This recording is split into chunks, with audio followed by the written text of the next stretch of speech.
What's up, guys, and welcome back to Will Sports Talk. And for this video, I actually had a request to rank and break down the Pac-12 coaches going into this coming up year. And if I get a request, that's what I'm going to do. So in this video, I'm going to break down the Pac-12 coaches. And just like my last video, I'm going to start with 12 and I'm going to go to 1. So without being said, let's get started. My number 12 is Kenny Dillingham. Kenny Dillingham, he is actually about to enter his first season as the head coach at Arizona State. And before that, he was most recently the OC at Oregon. The thing about Kenny Dillingham is he is a very young, talented, a young, bright offensive mind. He's very smart. He's a very good quarterback developer. He actually helped develop Bo Nix. He helped transform Bo Nix into, when he was basically trash at Auburn, into Bo Nix going into this season for Oregon next year. He could possibly be a Heisman Trophy candidate going into this year. That's how well he has transformed Bo Nix. So that just shows you how well of a play caller, how well of a quarterback developer Kenny Dillingham is. The reason I have him at 12 and not any higher, and I'm going to keep this reasoning short and simple, but the reason I have him at 12 is because he has never been a head coach. This will be his first season being a head coach. So he's got to learn how to recruit at a high level as a head coach. He's got to learn how to build a program. And he's got to learn how to win games and how to win games consistently year in and year out as a head coach before he moves up in my list. My number 11 is Justin Wilcox. Justin Wilcox, he is currently 30 and 36, going into his 7th year at the University of Cal. And that includes a 17 and 32 record in the Pac-12. Justin Wilcox, he is a guy that has good leadership. He's a good leader in that program. His defenses are usually pretty good. They're not great by any means, but they're usually pretty decent since he's been there. The reason I have him at number 11 and not any higher is because he's going into his 7th year, like I mentioned. And this past season, he took Cal to a 4-8 record. He's got to learn how to recruit better.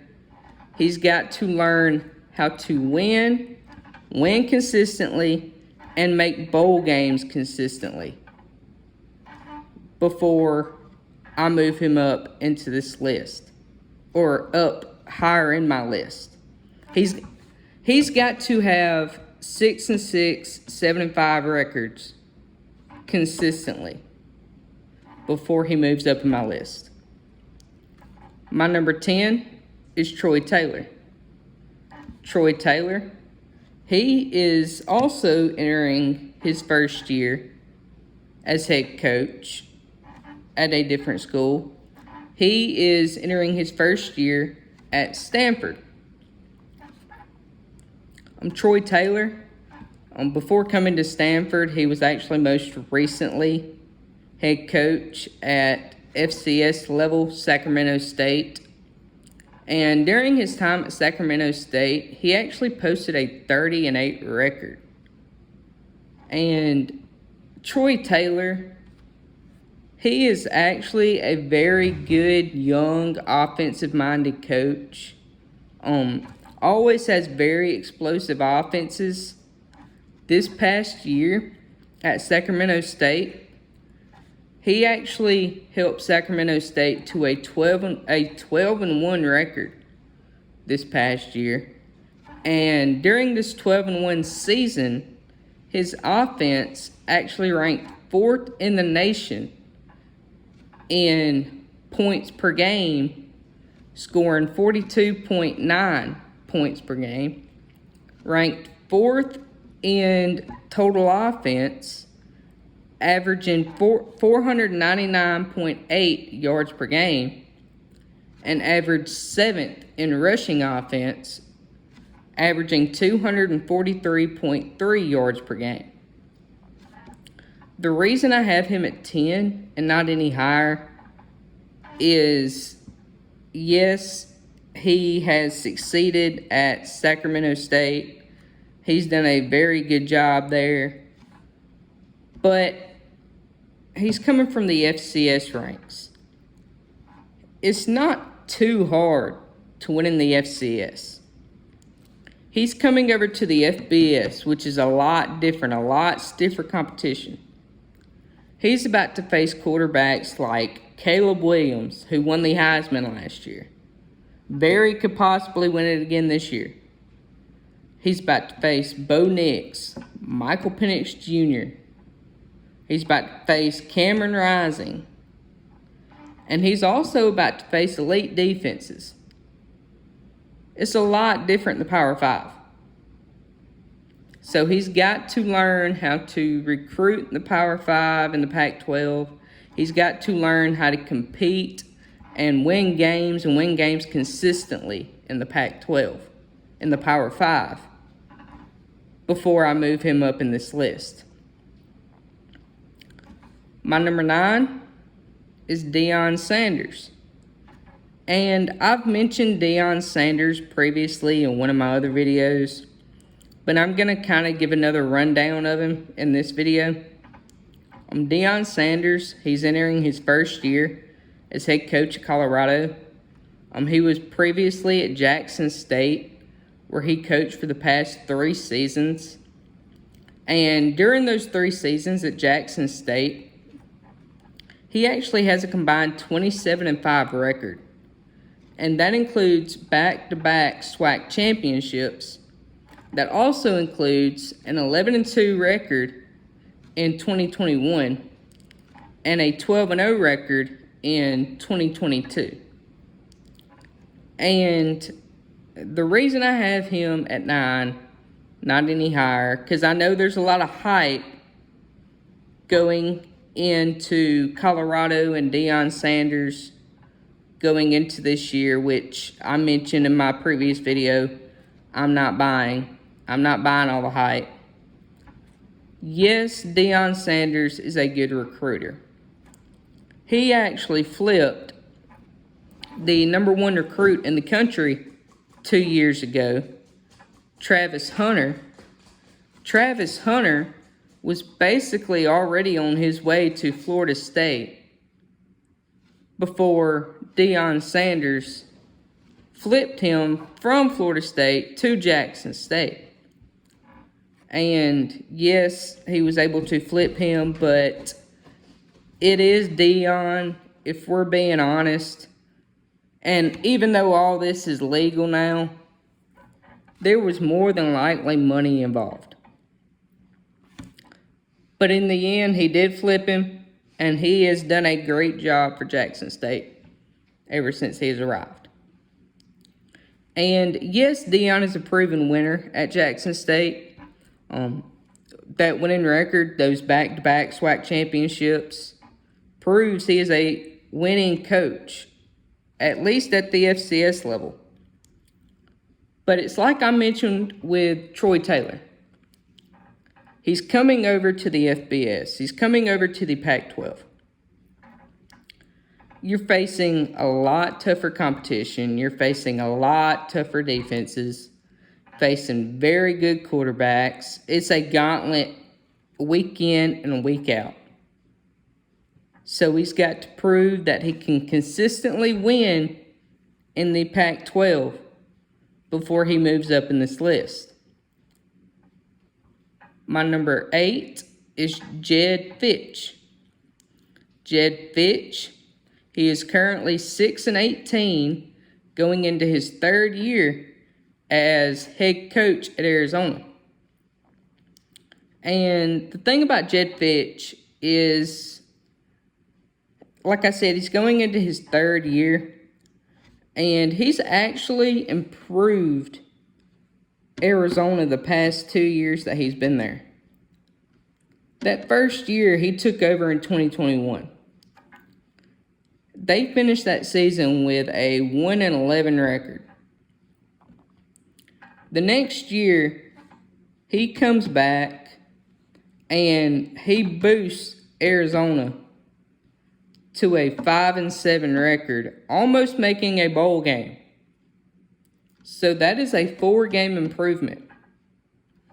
And that 4-game improvement is the largest win increase in a single season in Arizona football history.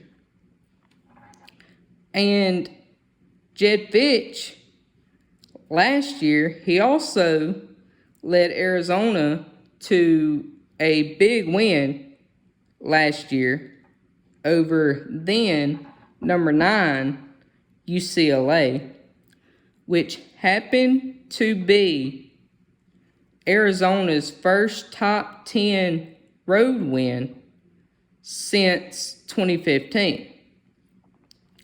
He also helped Arizona snap Arizona State's 5-game win streak. And in 2022, Arizona had the nation's 6th ranked passing offense, averaging 318.4 yards per game, and the 2nd most passing yards per game in program history. And he also had the 21st ranked in the nation in total offense, averaging 461.9 yards per game. He also helped Arizona to be one of the most improved offenses in the nation, going from 124th in the country. And keep in mind, there are 133 teams in college football, in the FBS ranks of college football. They went from 124th in total offense all the way to 48th last year. So that is a big jump there. The thing about Jed Fitch, the reason he's at number 8, there's not really a specific reason. I like where he's got the program. He's improving Arizona every year. He's just got to keep winning every year, keep improving every year. Just get the team a little bit better every year before he can move up in my ranks. My number 7 is Jake Dickert. Jake Dickert, he is currently 10-9 through his 2 years at Washington State as head coach. He has actually led Washington State to back-to-back 7-6 seasons the past 2 years. He led Washington State to their first win in 3 seasons over then number 19 Wisconsin, which was their first regular season non-conference win against a ranked opponent since 2003. The thing about Jake Dickert is he is a very strong defensive-minded coach. His defense last year actually finished 2nd in red zone defense and tackles for loss. It ranked 3rd in scoring defense last year and turnovers gained. And it also ranked 4th in sacks. And in 2021, his defense led the PAC12 with 8 forced fumbles, and it ranked 4th in rushing defense, only allowing 154.8 yards per game. The reason I have him at 7 and not any higher is it kind of goes along with Jedd Fisch. He's still a young guy. He's got very little head coaching experience. He's just got to keep getting his guys in there, continue to win, continue improving year after year, and he can move up in my list. My number 6 is Chip Kelly. Chip Kelly, he is currently 17 and 8 over the past 2 years at UCLA. And he is actually 101 and 71 overall as a head coach. And that includes a 73 and 36 record in his college record. And that includes a 28 and 35 record in the NFL. Before his time at UCLA, he actually had a stint at Oregon from 2009 to 2012.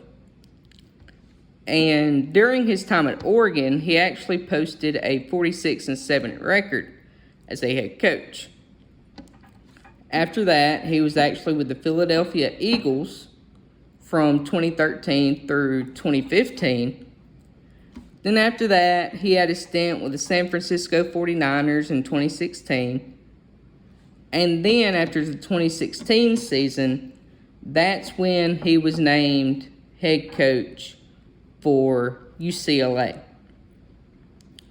Thing about Chip Kelly, he is a very good offensive-minded coach. UCLA last year actually posted a 9-win season, and during that 9-win season, he actually led the highest total offensive average in school history, averaging 503.6 yards per game, and that was also 4th in the nation. Now, the reason I have him at 6 and not any higher is UCLA has not had a winning season, or has not had a 10-win season, since 2014. He has got to show that he can get UCLA back to being elite, back to 10-win seasons, and competing for Pac-12 championships before he moves up to my list. My number 5 is Jonathan Smith. Jonathan Smith, he is actually 26 and 31 at Oregon State. He has had back-to-back winning seasons with a combined record of 17 and 9 over the past 2 years. He's led Oregon State to a 10 and 3 record last year. Completely shocked a lot of people last year. He had big wins last year. Won over Oregon, and he actually had his first double-digit season since 2006. He finished last year being ranked 16th in the country, and that's the first postseason ranking for Oregon State since 2012.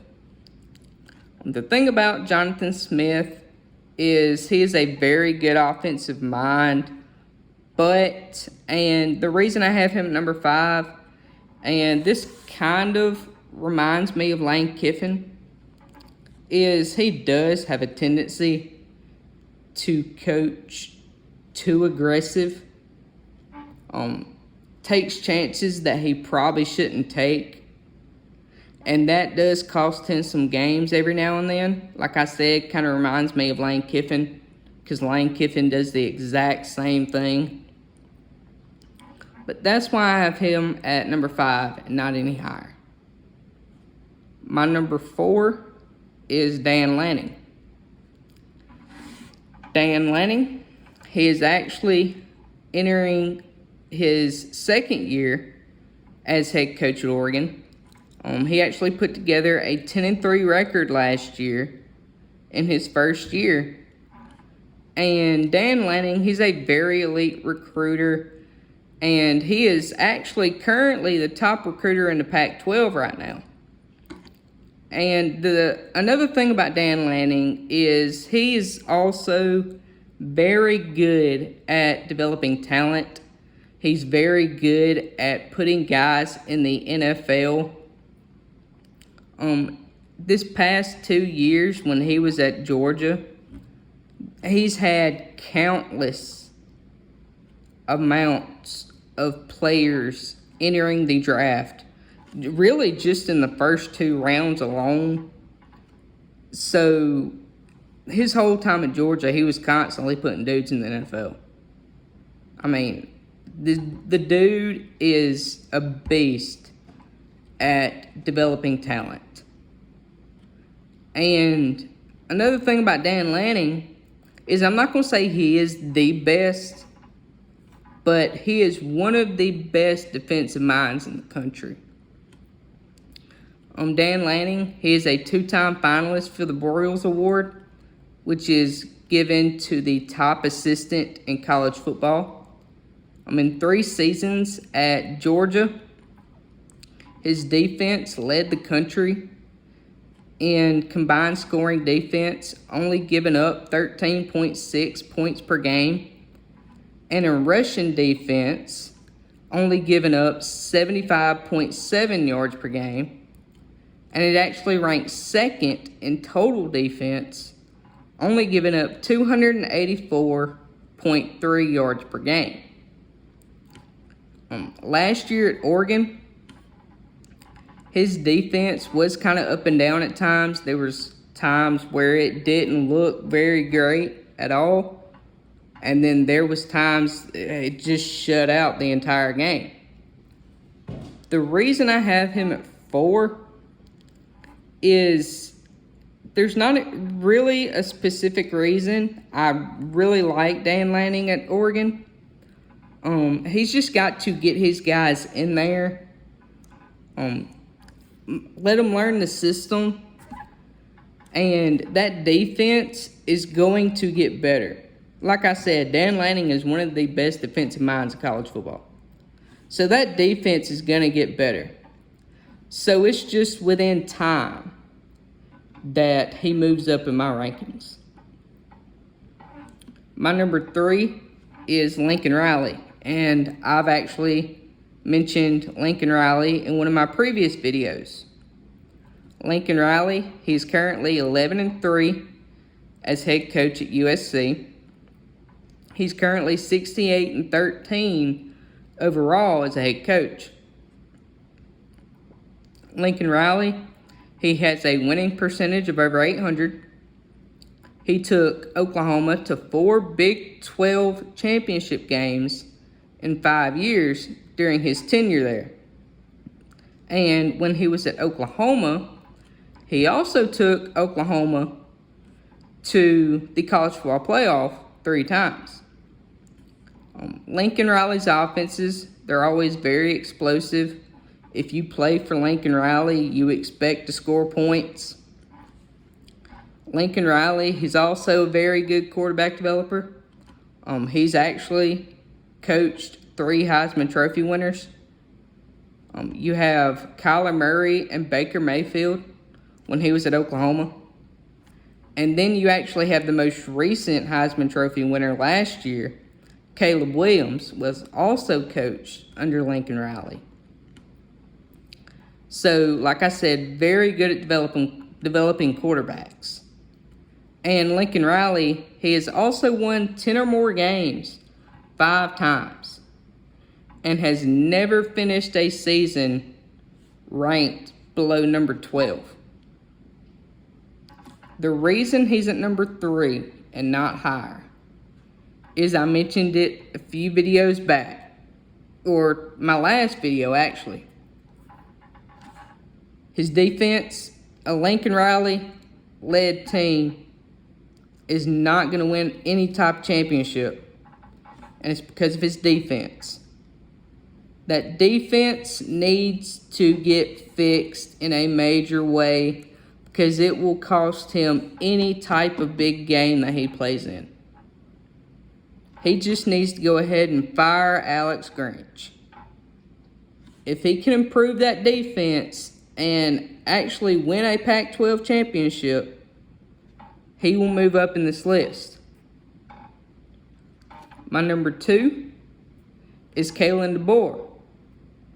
DeBoer, he is actually 90-11 overall through 8 seasons as a head coach. He actually led Washington to an 11-2 record last year, had big wins over Oregon and Oregon State. He runs a very explosive offense. He's pretty good at developing quarterbacks. He improved Washington's offense from scoring 21.5 points per game in 2021 all the way to scoring 39.7 points per game in 2022. So like I said, expect to score points. A very good quarterback developer there. He's also a proven winner with a 67-3 record at Sioux Falls when he was head coach there. And then he also posted a 12-6 record when he was head coach of Fresno State. The reason I have him at 2 and not any higher is, yes, it's getting better because he did recruit quarterback Michael Penix Jr., who played pretty well last year and is expected to take the next step this coming up year and could very well be a Heisman contender this coming up year. But he's still got some work to do on the recruiting trail. If he can boost that recruiting just a little bit more and maybe continue down the winning path that he's on, then he can move up in this list. And that also includes getting to a Pac-12 championship and maybe winning a Pac-12 championship. If he can do that, he will move up in this list. And my number 1 coach, and I've gone over this guy in my last video as well, is Kyle Whittingham. Kyle Whittingham, he has a 154-74 overall record as a head coach. He has a 31-11 record in the past 3 seasons and also has a 29-7 record in the Pac-12 over the last 4 full seasons at Utah. He's also led Utah to the best record in the Pac-12 in the college football playoff era with a record of 78-35. And he has also won back-to-back Pac-12 titles. The only thing that Kyle Whittingham is missing is a trip to the college football playoff and getting them to a national title. And I don't think he's that far from getting Utah there. So that is my rankings for my Pac-12 coaches. Let me know how y'all think I did. If y'all would change anything, or if y'all like it how it is, let me know. And I hope y'all will join me for my next video.